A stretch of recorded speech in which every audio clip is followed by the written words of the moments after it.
മലയാളത്തിലെ എന്നല്ല ഇന്ത്യൻ സിനിമയിലെ തന്നെ ഏറ്റവും മികച്ച നടന്മാരിൽ ഒരാളാണ് സിദ്ദിഖ് എന്നാണ് സിനിമാ പ്രേമികൾ പറയാറുള്ളത്. കാരണം അദ്ദേഹത്തിനോളം കാലിബറുള്ള നടന്മാർ വിരളമാണ് ഇന്ത്യൻ സിനിമയിൽ എന്നതാണ്. ഏത് റോളും അനായാസം കൈകാര്യം ചെയ്യാൻ സിദ്ദിഖിന് സാധിക്കുമെന്നതാണ് ഇന്നും തെന്നിന്ത്യൻ സിനിമയിൽ തിരക്കുള്ള നടനായി സിദ്ദിഖ് നിലനിൽക്കാൻ കാരണം. ഇത്രയും കാലത്തിനിടയ്ക്ക് അത്രത്തോളം വെർസലൈറ്റായ റോളുകൾ ചെയ്യാൻ അനുഗ്രഹം ലഭിച്ച മറ്റൊരു നടനുണ്ടോ എന്ന് സംശയമാണ്. ഏത് ചെറിയ റോളാണെങ്കിൽ പോലും സിദ്ദിഖ് ചെയ്ത വേഷമാണെങ്കിൽ അത് മോശമെന്ന് ഇതുവരെ ആരും പറഞ്ഞു കേട്ടിട്ടില്ല. വില്ലൻ വേഷങ്ങൾക്കും കോമഡിക്കും ക്യാരക്ടർ റോളുകൾക്കും സിദ്ദിഖ് ഒരു മുതൽക്കൂട്ടാണ്.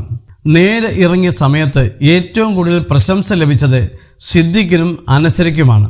നിങ്ങളൊരു നല്ല നടനല്ലെന്ന് സിദ്ദിഖിനോട് ഗരുഡനിൽ സുരേഷ് ഗോപി പറയുന്നുണ്ട്. നേരെ ഇറങ്ങിയ ശേഷം മിഥുൻ മാനുവലിനെ പലരും വിമർശിച്ചത് സുരേഷ് ഗോപിയെ ഉപയോഗിച്ച് സിദ്ദിഖിനെ പോലൊരു അഭിനേതാവിനെ ഈ ഡയലോഗിലൂടെ പരിഹസിച്ചതിനാണ്. കഥാപാത്രത്തിൻ്റെ വലിപ്പമോ സ്ഥാനമോ അല്ല സിദ്ദിഖ് സിനിമ തിരഞ്ഞെടുക്കുമ്പോൾ നോക്കാറുള്ളത്, ആ കഥാപാത്രത്തിലൂടെ പുതുതായി തനിക്ക് എന്തെങ്കിലും ചെയ്യാനുണ്ടോ എന്നാണ്. ഇപ്പോഴിതാ അഭിനയിക്കുമ്പോൾ താൻ പ്രധാനമായും ശ്രദ്ധിക്കുന്ന ചില കാര്യങ്ങളെക്കുറിച്ച് സിദ്ദിഖ് ക്ലബ് FM-ന്റെ ക എന്ന പരിപാടിയിൽ പങ്കെടുത്ത് സംസാരിക്കവേ പറഞ്ഞതാണ് ശ്രദ്ധിക്കപ്പെടുന്നത്. താൻ ഒരു സിനിമയിൽ അഭിനയിക്കുമ്പോൾ തൻ്റെ കഥാപാത്രമാണ് നായകൻ എന്നാണ് ചിന്തിക്കാറുള്ളതെന്ന് സിദ്ദിഖ് പറയുന്നത്. ഞാനൊരു കഥാപാത്രമായി ഒരു സിനിമയിൽ വരുമ്പോൾ എന്നെ സംബന്ധിച്ചിടത്തോളം ഞാനാണ് നായകൻ. നേരെന്ന സിനിമയിൽ മോഹൻലാലിനെ ഒന്നും ഞാൻ മൈൻഡ് ചെയ്യുന്ന പോലുമില്ല. എന്നെ സംബന്ധിച്ചിടത്തോളം ഞാൻ അവതരിപ്പിച്ച രാജശേഖരനാണ് വക്കീൽ, അദ്ദേഹമാണ് നായകൻ.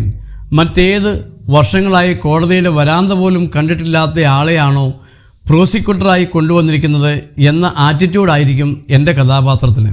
ഓപ്പോസിറ്റ് നിൽക്കുന്നയാൾ സിനിമയിലെ നായകനായിരിക്കും, നിങ്ങൾക്കും നായകനായിരിക്കും. പക്ഷേ എന്നെ സംബന്ധിച്ചിടത്തോളം എൻ്റെ കഥാപാത്രമാണ് നായകൻ എന്നാണ് അടിയുറച്ച് ഞാൻ വിശ്വസിക്കുന്നത്. ബാലൻ വക്കീലിലെ അച്ഛൻ കഥാപാത്രം പോലും ദിലീപിൻ്റെ നായക കഥാപാത്രത്തെ അടച്ചാക്ഷേപിക്കുന്ന തരത്തിലുള്ളതാണ്. അയാളെ സംബന്ധിച്ചിടത്തോളം അയാളാണ് കേമൻ. അതേ ഒരു രീതിയാണ് ഞാൻ ഓരോ കഥാപാത്രം ചെയ്യുമ്പോഴും. എനിക്ക് അഭിനയിക്കുമ്പോൾ എൻ്റെ കൂടെ അഭിനയിക്കുന്നവർ നല്ല പ്രകടനം കാഴ്ചവെക്കുന്നവരും ഞാൻ അതിൽ ഇനിയും നന്നായി ചെയ്യേണ്ടയാൾ എന്ന ചിന്തയാണ് എനിക്ക്. അങ്ങനെ ആദ്യമേ വിശ്വസിച്ചാണ് കഥാപാത്രം ചെയ്യാൻ ഞാൻ തുടങ്ങുന്നത്. അതുകൊണ്ട് തന്നെ നായകൻ, വില്ലൻ, കോമഡി എന്ന ഡിഫറൻസിയേഷൻ ഞാൻ കൊടുക്കാറില്ലെന്നാണ് സിദ്ദിഖ് പറയാറുള്ളത്. ബാന്ദ്രയും നേരുമാണ് ഏറ്റവും അവസാനം തിയേറ്ററുകളിൽ എത്തിയ സിദ്ദിഖ് സിനിമകൾ.